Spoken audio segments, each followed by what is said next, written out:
China میں corona virus سے جہاں میڈیکل چیلنجز نے جنم لیا ہے وہیں پہ بہت سے معاشرتی مسائل سامنے آتے ہیں۔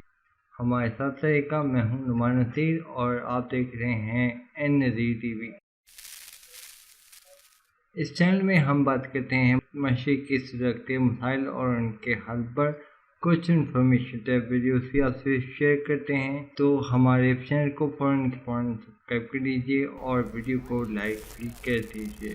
چائنا میں کوئی بھی کسی شخص کی مدد کرنے کو تیار نہیں ہے۔ ہمارے پاس یہ رپورٹس آئی ہیں کہ ایک شخص روڈ پہ اگر تڑپ رہا ہے تو اس کو اٹھا کے ہاسپٹل پہنچانے کا کوئی بھی روادار نہیں ہے، کوئی افورڈ نہیں کر پاتا۔ اس کی وجہ یہ ہے وہاں اتنا زیادہ خوف ہے، ہر کوئی اس خوف میں مبتلا ہے کہیں یہ بیماری مجھے نہ لگ جائے، تو سب اس خوف میں مبتلا ہیں، کوئی کسی کی مدد کرنے کو تیار نہیں ہے۔ ہاں، ادارے جو حکومتی ارکان ہیں وہ آئیں، وہ خاص لباس پہنے ہوتے ہیں، وہ آئیں اور اس وقت پھر لے کے جائیں۔ اب جب تک وہ آتے نہیں ہیں اس وقت تک کوئی کسی کو ہاتھ لگانے کو بھی تیار نہیں ہے۔ پہلا مسئلہ یہ سامنے ہے۔ دوسرا مسئلہ خوف کی وجہ سے پچھلے دنوں پیش آیا اور پوری دنیا میں انٹرنیٹ آپ کو ملے گا، وہاں پہ خبریں ملیں گی یین چینگ کے بارے میں۔ یین چینگ ایک 17 سال لڑکا تھا، ایک ڈسیبل بچہ تھا جس کا پچھلے دنوں انتقال ہو گیا۔ لگتا ہی ہے اس کا بھوک سے انتقال ہوا ہے، کیونکہ وہ دو بھائیوں میں سے ایک بھائی تھا اور اس کا بڑا بھائی بھی ایک ڈسیبل بچہ تھا اور یہ چینگ بھی ایک ڈسیبل بچہ تھا۔ تو اس کی والدہ نے پچھلے سال خودکشی کر لی تھی لاسٹ ایئر۔ تو یہ اس کی کہانی تھی۔ اب اس کے بڑے بھائی کو اور اس کے والد کو کوارنٹین کے لیے علاج کے لیے بھیج دیا گیا کہ جناب آپ علاج کرائیں، آپ صحیح نہیں ہیں۔ پورا ایک ہفتہ چینگ کے پاس کوئی بھی نہیں تھا۔ اس پورے ہفتے میں 7 دن میں اس نے صرف 2 دفعہ کھانا کھایا اور لگتا ہی ہے کہ بھوک سے اس کی جان نکل گئی۔ تو یہ ایک بہت بڑا معاشرتی فلا ایک سامنے آیا ہے۔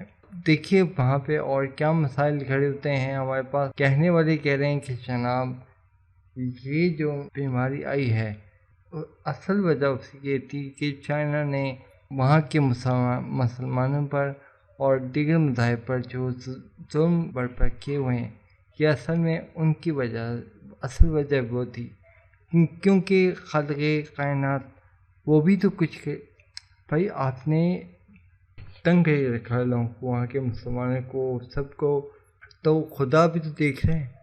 کیا اللہ تعالیٰ کچھ نہیں کرے گا؟ اللہ تعالیٰ نے کیا اور اب وہ دیکھ رہے ہیں کہ 910 اور یہ تعداد جیسے جیسے دن بڑھ رہے ہیں، جیسے جیسے دن آگے جا رہے ہیں ویسے ویسے یہ تعداد بڑھ رہی ہے۔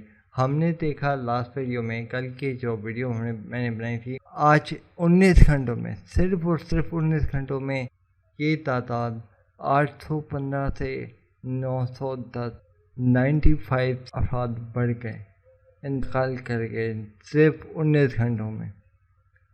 تو لیٹس اب آگے ہوتا کیا ہے۔ کرونا وائرس کی روز کی اپڈیٹس آپ دیکھ سکتے ہیں ہمارے چینل پہ، روزانہ اپڈیٹ کی جاتی ہیں، اور ہماری ویب سائٹ happylifepk.com/blog، اس ویب سائٹ پہ بھی آپ کو کرونا وائرس کی اپڈیٹس مل جائیں گی، اور جیسے جیسے کوئی نئی خبر آتی ہے ہم اس خبر کو، اس اپڈیٹ کو اپنے چینل پہ لے آتے ہیں۔ تو یہ چینل پہ ملے گی آپ کو، اور آپ کو ویب سائٹ پہ ملے گی۔ تو یہ تھا نعمان نصیر کی طرف سے، اللہ حافظ۔